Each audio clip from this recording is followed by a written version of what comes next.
LinkedIn News. From the news team at LinkedIn, I'm Jessie Hempel, and this is Hello Monday. It's our show about the changing nature of work and how that work is changing us. I have a high voice. When I'm nervous, it climbs even higher. Now, I've always been a little self-conscious about it. I remember a colleague of mine at a magazine. He once said to me that I sounded like a baby doll.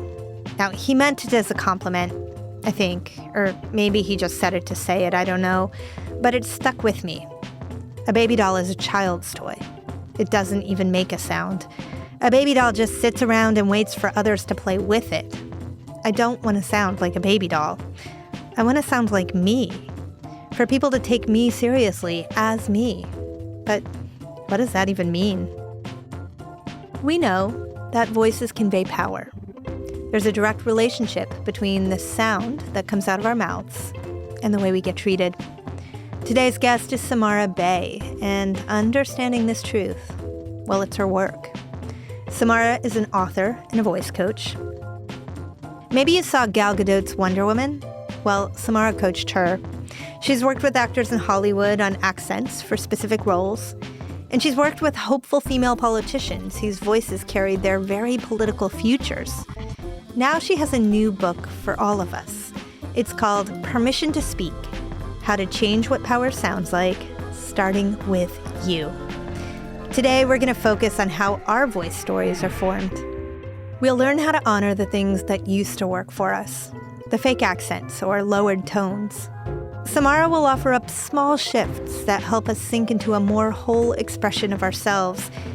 I hope that by the time we're done, we'll aspire to listen to other people differently, and we'll speak the truest version of our own voices. Here's Samara.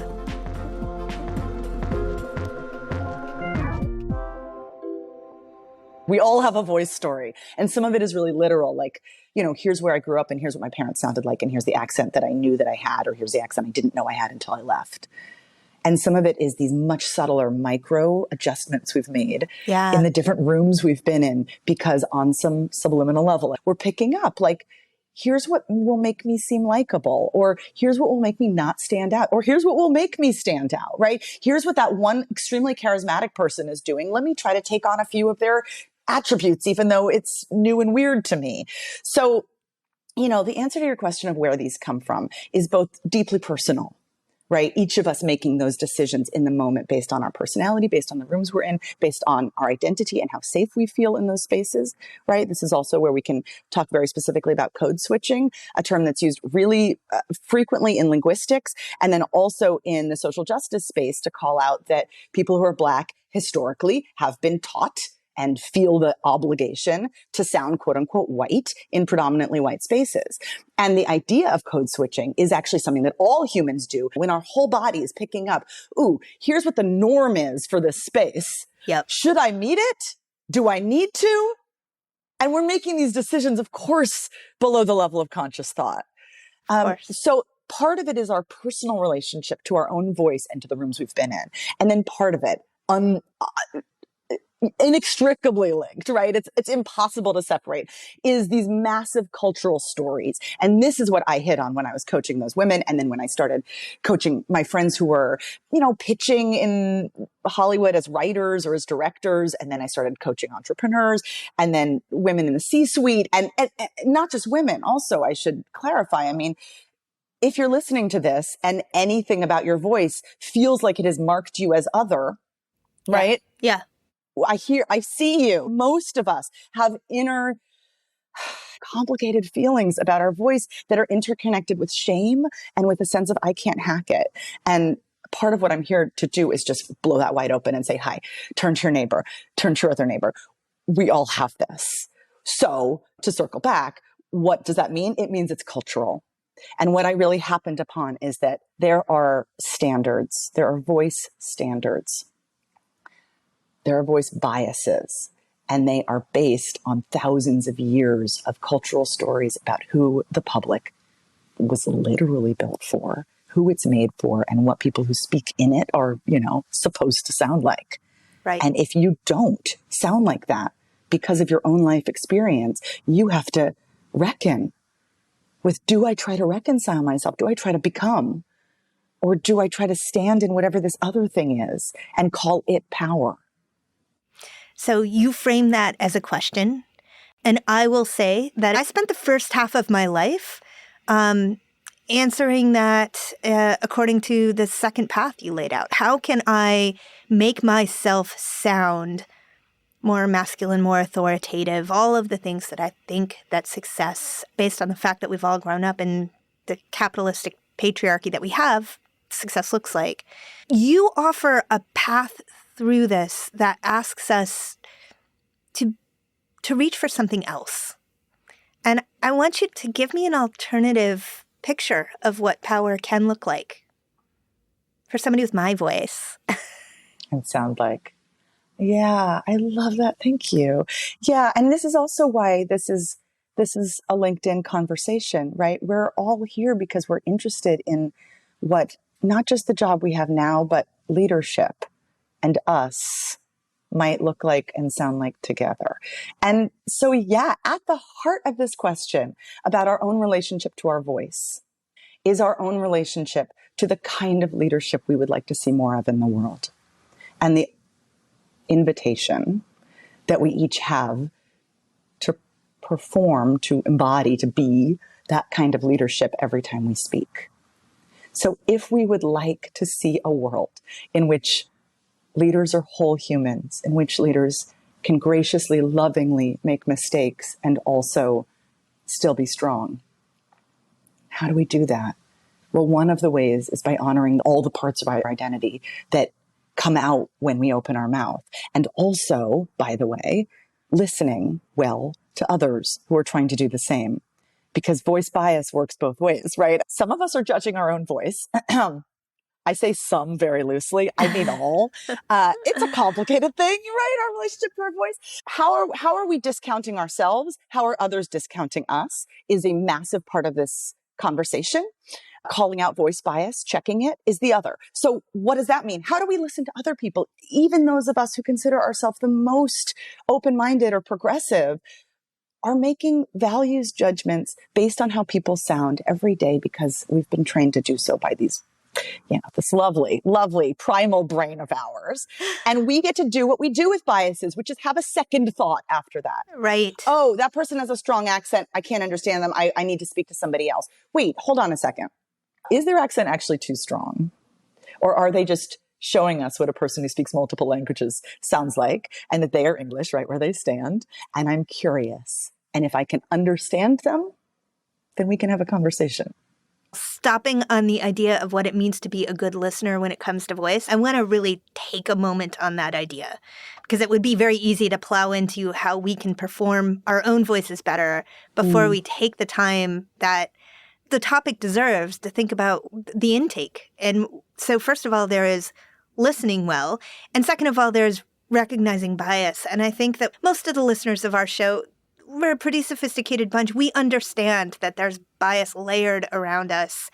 I sometimes feel overwhelmed by that. And for me, one thing that I try to keep in mind is I'm not going to eradicate all bias. If I can bring my attention lightly to it, if I can create just the littlest bit of space to sit with it, then that's moving in the right direction. And there is a gentleness that I try to invite listeners to remember here, that taking the pause is the action that will shift things. Taking the pause is a radical act. Absolutely. As we speak, I'm in Puerto Rico at this conference, and there was a panel yesterday with a moderator and then two speakers, and they had such different styles. They were both Black women. They were both well respected in the activism movement space. And one of them had this really declarative sort of poet taking up space voice. And the other was much gentler. And I had that moment where I went, oh, that second person doesn't have quite as strong of a stage presence. And then I had the second moment where, because I'm me, right? I'm like really, really actively doing this. And I ended up talking about it afterwards to people because other people brought it up and noticed as well. And in that second moment, I thought, this gentler, quieter, lean in, intimate version of taking up space is also a valid way of showing up in the world. And what if more people felt like that was available to them? Right. Right. So let's turn now to our listener who is thinking, maybe I'm a person who's been accused of having vocal fry. Maybe I'm a person who feels disconnected from my voice in some way. How do I move toward wholeness in my voice? How do I take up the space that I was given in the world with my voice? There's so many practical answers to that. I am going to start big for a second. One of them is, as you do think about your own voice story, the habits you've picked up and why, you're allowed to be both loving, compassionate, and also critical. So what habit did I pick up in order to get by in my first job that made me seem small and that worked? And can I celebrate that worked? Going up at the end of our sentences is a great example of this. There are a billion functions for what's called upspeak, and I am not here to demonize any of them, to be clear. And sometimes we pick that up because it's a way of saying, hi, I'm here, I'm present, I have a bold idea, but I don't really know. What do you think? Which is a practical skill when you want to come across as really unintimidating. And it has probably worked for you in certain rooms. And the question is, and now? Right? And then how to undo it is its own thing, right? I have a exercise in the book about like throwing an imaginary ball that can kind of help you figure out what your pitch swoops are, up, down, and out. But the how is easier actually to shift than sitting in the why. I have this origin story for myself, really, of how I came into this work, which is that when I was 24, I was in the middle of a graduate acting program and lost my voice. And it was months, and I was struggling with how to get my voice back. And I was not sick, and I couldn't figure it out. And I finally went to an ear, nose, and throat doctor, and they stuck a little camera up my nose and down the back of my throat, which was a feeling I will never forget, and took a photo of my vocal cords. And from that, it was totally clear what the problem was. I had these little blisters on both sides of the V of our vocal cords where they were hitting in the wrong spot, which is a telltale sign of vocal nodules. And specifically for me, that I was talking a tiny bit too low for what my body wanted. And, why I did it, it took me a while to figure out, and a speech pathologist and some thinking. But I think it's pretty clear now that in high school, on some subliminal level, realized that I looked really smiley and warm and cute, and having a little bit of a lower voice kind of juxtaposed against that. But that's not the point. The point is, when I got back to class, the day that I got that diagnosis, the guy who was the head of the program stopped the whole class. Everybody turned to me and he said, "What was the diagnosis?" And I said, very painfully, "Vocal nodules. I have to go on vocal rest." And he said, "Ha, just as I thought, bad usage." Right? It's like not even a phrase that has deep culturally agreed upon meaning, but I got it in that moment. The problem is you, Samara. The problem is you. Self-sabotage. What a bummer. For shame. And that shame definitely stuck with me. Why did I do this to myself? Why did I do this to myself? So that is the other part, right? When we get told you speak too high, or you say like too much, or you have this bad habit of blah, blah, blah, what we hear is you picked up a habit that is now undermining you. Why did you do that, you idiot? So part of to answer your question, right? Part of the undoing is to just honor that we did this because it worked in some context. And now we get to figure out what works next. As I listen to you tell that story, I think, okay, here we are. And so many of us, I throw like in all the time. I use all the time. And we used it in our first season. We edited it out. And oh my goodness, I don't even sound like a real person. It's terrible. You don't really trust me as a host until you hear the way that I speak. And I love that, because trust is so real in this conversation. It's everything, right? The closer I can get to speaking as I speak, the more you will trust me. And that's implicit. You may not understand why. At the same time, our listeners, myself, we work in the cultures we work in. We want to get ahead. We want to be recognized. We want more authority. We want more money. We want more of all of the things in the cultures we work in. How is honoring the voices that we have and learning to lean into everything that we know about the voices we have. How does that help us? So practically speaking, first, the likes and the ums, they're useful, right? The likes end up sounding like our peers, even though we may be policing them inside our own head or angry that we picked up this habit. We sound like who we love. Yeah. This is one of the aspects of how voices work. Yeah. The ums help us think, right? An is actually an out loud signal that I have something else to say, but I'm not quite there yet. And the listener on some subliminal level actually receives it as a generous act of signaling. So partly it's about letting go of some of the policing around that. Partly it's that, here's a fun fact. When we give ourselves permission to take up the kind of space we deserve to take up with both our body and with our thoughts, right, we say less. Oh, that's interesting. So this is why I'm coming into this whole sort of big public speaking industry from a sideways place, and why the word permission is repeated 5 times on the cover of my book, because I really deeply believe, from experience, from coaching hundreds of people at this point in workshops as well as one-on-one, that when we shift our whole approach so that in a way, we're not approaching public speaking or moments of, high stakes speaking from a fear-based perspective. I hope they don't laugh at me, but rather Right. from a love-based perspective. How do I talk about what I care about in a way that sounds like I care about it? That is how we earn trust. It's how we make an impact. It's how everybody who you've ever listened to, who you've loved and been like, oh God, I got to share that speech instantly with my 6 best friends. It's what they're doing. Right. So how do we show up that way instead of the, I hope they don't laugh at me? Yeah. We're going to take a quick break here, but stick around, because when we come back, we'll have more with Samara Bay.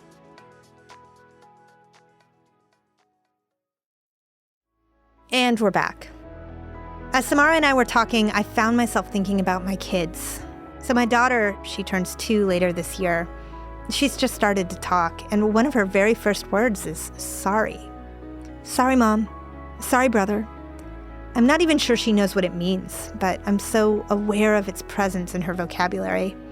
We get messages about how our culture wants us to speak so early. Do we even have a chance of unlearning it? Here's Samara. I've seen it happen in an hour-long workshop. So yes, I mean, your point is deeply well taken. I'm also raising a kid, and I'm also curious about, is there a world in which unlearning is not necessary? Mm-hmm. Right? What I like to say that I'm offering, because I've realized over time, I don't have all the answers. Obviously, I'm just really curious about this stuff. That I'm offering some language, some space, and some sense of solidarity for us to start to explore the ways in which we've picked up habits that served us and now don't. And then, and the then what around that. So one of the things that happens when you have some language, some space, and some solidarity is the shift begins to happen immediately. And does the shift get you to something that feels authentic and free and full voiced and like joy incarnate at every moment? No. And that's not even really a thing. It's that the beginning of the shift into something heading in that direction is hope. It's promise. It's a new world, and it's listening better so that the people around us have the freedom to do that too. And that actually is a absolutely revolutionary act, even if it's tiny. So yes, I 100% believe it's possible. And in fact, it's almost impossible not to when you start thinking about this stuff. I've had people tell me that just from listening to a podcast, they've already started to shift their relationship to how they're going to prepare the next time that they speak, which is so cool because, books are awesome. Buy my book. I did the audiobook too, but also the book is meant to try to capture the spirit of what I hope is sort of a movement, which can be tiny in our own lives. This sense of spreading permission, this sense of what if I'm not just constantly chasing this standard I've been conditioned to think is the only way powerful people are allowed to sound and get taken seriously? And instead, I decide that how I sound, perhaps shuffling off a few of the habits I've picked up to play small, how I sound at my most free, around my favorite people, when I know that I have power and agency and deserve to have my ideas be in the world. But that version of how I sound is the new sound of power. Yeah, I love that. I love that full stop, Samara. And I should say for our listeners, we're not getting into it in this conversation, but your book is pretty pragmatic, right? We've been talking about a lot of the theoretical aspects of this. I mean, your book starts with the breath. It takes us through a path to communicating in a way that, as I closed it, I thought, oh, like, I get it. I trust myself more. So, so it's worth checking out. You know, I like to say the title "Permission to Speak" is so helpful, actually, because the permission side, you're right, is what I'm talking about a lot as we have this conversation. But the speaking side, for any of you who play musical instruments, this will sound familiar. The human voice is often described in terms of 4 really useful dynamics. Pitch is one of them, right? So we were talking about sounding high or sounding low, but there's also this pitch variation, right? How much range we reveal as we talk. I just had this aha when I was coaching people that the amount of range we reveal codes to vulnerability. When we don't want to reveal anything about ourselves, because it's not a safe space, because it's not a work environment that encourages that, we can go into our throat really easily. And actually, this is what vocal fry is. So we end up being like, yeah, I mean, so I was just sort of thinking we should all do this new big idea, but like, you know, I'm not sure. Right? But it has an extremely useful survival mechanism, which is you don't know whether I care about this or not. Yeah. So I'm protected. And then the opposite, right? I'm not saying we should do some clownish up and down. And I also am not saying that some of the old-timey journalistic styles of now we're going to use a lot of pitch just to sound like we're connected is a good thing, right? It's not, to be clear, it's not. And some people are still teaching that, and perhaps you should stop because it does not breed trust. But the amount of pitch variation we show when we're actually connected to what we're saying and free, we feel free to share how much we're connected, is very revealing. So that's pitch, but then there's also volume, right? Tone, right? Which is, can both mean the timbre of your voice. Like I was out late last night because I'm in Puerto Rico with a bunch of friends. And so you're hearing that in my voice, but also tone is our orientation to the person we're talking to. Yeah. Do we seem like we're turning towards them or away from them, right? Do we seem playful? Do we seem flirty? Do we seem serious? Do we seem cold, right? Tone. And then the final one is speed, pace. And all of those should be, I think, shifting throughout the day, throughout a single conversation based on the content of the words. But we're often told by the industry of bad advice, things like keep your voice low if you want to get taken seriously, low pitched, right? But also low volume, right? No one wants you to get so connected that you're talking loudly unless you're in a pulpit situation. But also, if you Google how to sound authoritative, the internet will tell you 75% your natural pace, please. Yeah. Well, as you talk, I just think, well, Samara, Siri always sounds the same. I wrote a lot about the sort of how these technologies assumed the voices that they have. And the short answer to how they assume the voices that they have is the marketers decided, not the technologists. And the marketers decided because all the research suggests that men like to hear women tell them helpful things. And women prefer to hear women tell them helpful things. In fact, if you are talking to like a banking system and the banking system is using automated messages to walk you through, various helpful things, those will be female automated messages. But sometimes you will be switched to a male voice when it's time to make a transaction, even though it's just another computer voice, right? Which is all to say, like, our technology actually is busily replicating all of the biases that you are asking us to rethink and perhaps consider undoing. And it leaves me wondering then, like, what that technology is communicating back to us as we evolve our own voices. Everything that you just said maps directly onto power. So we don't necessarily want a woman telling us what to do when it comes to that final transaction, right? Or what kind of a movie we're listening to. Yeah. The decisiveness is given to men, right? And the invitation is given to women. Yeah. That might be too much of a reduction, but yeah, I mean, absolutely. And I've read those articles as well about what Siri is reinforcing. And, I think in many ways, right, the tech world and the marketing world outside of tech is reinforcing biases because a quick win is a quick win. And this is how capitalism works. And if we want to really go there, I think that this book is a public speaking and our relationship to our voice at scale through a social justice lens.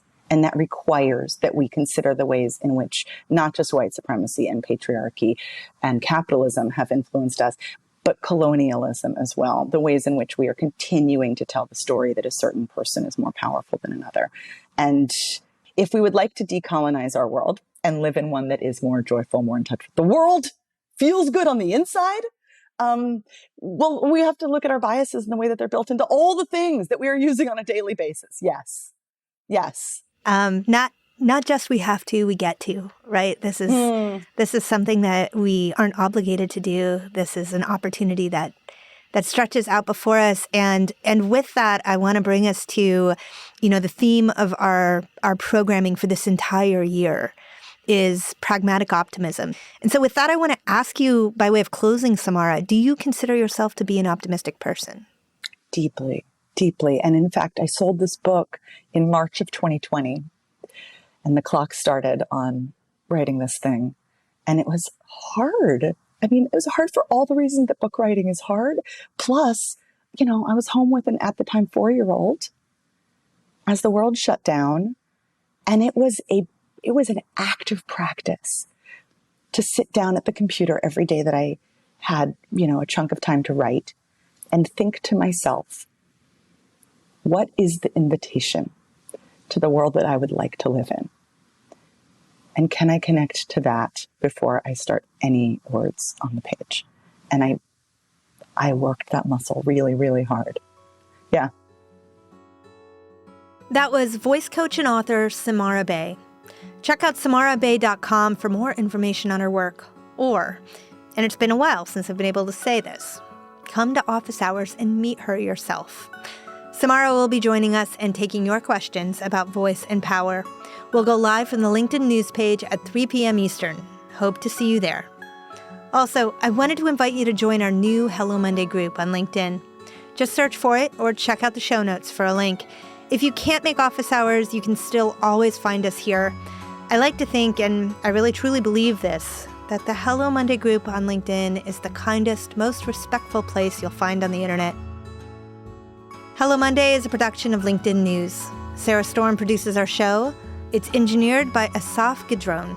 Rafa Faria, Wallace Truesdale, Kanaya Rogers, Michaela Greer, and Victoria Taylor help us to use our voices for change. Joe DeGiorgi mixes our show. Courtney Coop is head of original programming. Dave Pond is head of news production. Our theme music was composed just for us by the mysterious Breakmaster Cylinder. Dan Roth is the editor-in-chief of LinkedIn. I'm Jessie Hempel. We'll be back next Monday. Thanks for listening.